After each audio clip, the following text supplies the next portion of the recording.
Bonjour, bonjour.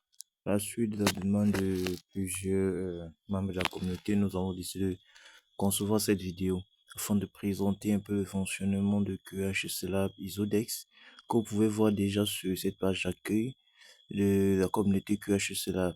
L'accès est plutôt assez facile, vous n'avez qu'à cliquer sur l'un des multiples liens présents et il vous redirige directement vers QHS Lab Isodex. Et lorsque vous intégrez la plateforme, il est recommandé de vous abonner, c'est-à-dire vous connecter, vous créer un compte, vous abonner avec un mot de passe fort. Maintenant, comment est-ce que ça fonctionne? Vous devez commencer d'abord par les référencer, c'est-à-dire consulter les normes présentes. Lorsque vous consultez les normes qui sont présentes, vous devez choisir une norme, celle que vous décidez d'utiliser parmi les normes présentes. Et là, maintenant, vous cliquez sur voir les exigences. Je rappelle, on commence par gérer les normes, en plus voir les exigences. Si vous partez directement dans évaluation, vous n'allez pas pouvoir évaluer car vous n'aurez pas choisi de normes préalables. Et ici, nous voyons comment notre page d'exigence s'affiche. Ici, vous pouvez filtrer en fonction du chapitre, sous-chapitre et en fonction même de la norme. Donc, vous pouvez faire le filtre. Ici, là, vous allez voir, on va filtrer tout simplement. On va prendre le chapitre 4, uniquement de la norme ISO 9001. Et on va appliquer, toujours appliquer pour que l'application puisse reconnaître votre choix. Et là, il va nous afficher uniquement les exigences du chapitre 4 de la norme ISO 9001.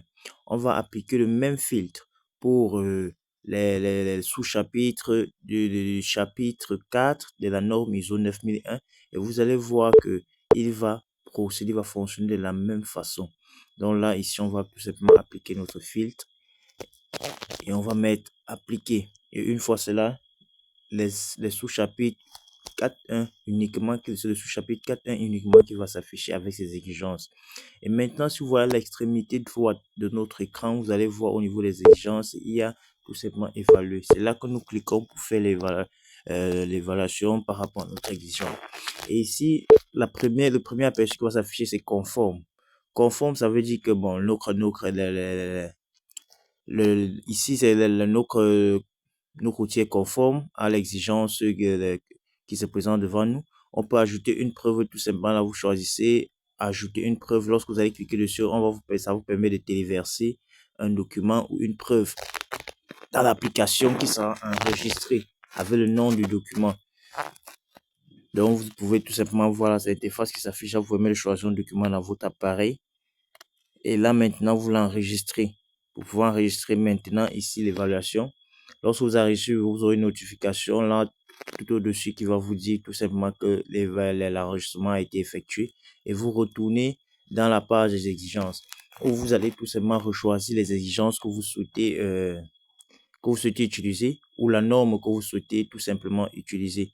Donc ici, par exemple, vous allez voir lorsqu'on va cliquer sur tout, aucun chapitre ne va s'afficher parce que nous avons choisi aucune norme. Nous avons choisi quelque raison pour laquelle il est primordial de toujours choisir une norme au préalable. Donc ici, on va sélectionner la norme ISO 9001 que nous avons commencé avec et resélectionner les chapitres 4 et sous-chapitre 4.1. Donc, vous allez voir ici, une fois que le management de la qualité est sélectionné, les chapitres réapparaissent. Pareil pour sous-chapitre, c'est le même principe de fonctionnement. Et une fois que cela est fait, on applique sur appliquer et on repart dans on va continuer notre évaluation. Tout d'abord, nous avons fait l'exigence 4.1. Ici, nous allons faire maintenant l'exigence 4.2. 4.2, c'est-à-dire tout simplement, on va cliquer sur évaluer devant l'exigence 4.2.2. Et maintenant, lorsque ici, on va choisir non conforme. Et lorsque vous allez cliquer sur non conforme, vous voyez une nouvelle boîte apparaît. Ici, maintenant, l'action, on va mettre l'action pour la non-conformité. Décrire l'action. Et maintenant, vous avez la priorisation. Là, soit c'est majeur, soit c'est mineur. Et la date qui est là, c'est la date de clôture de l'action qui vous permet de suivre l'action qui a été planifiée. Et là, c'est le même principe, vous enregistrez et l'action est enregistrée. Maintenant, vous pouvez repartir tout simplement dans exigence, continuer votre évaluation et à chaque fois que vous allez le faire, ce sera enregistré. Et vous pouvez maintenant visualiser le résultat de vos évaluations dans la page dashboard qui ici là vous montre les graphiques et vous montre tout simplement les actions correctives que vous avez planifiées la déchéance et la date de création, vous montre les preuves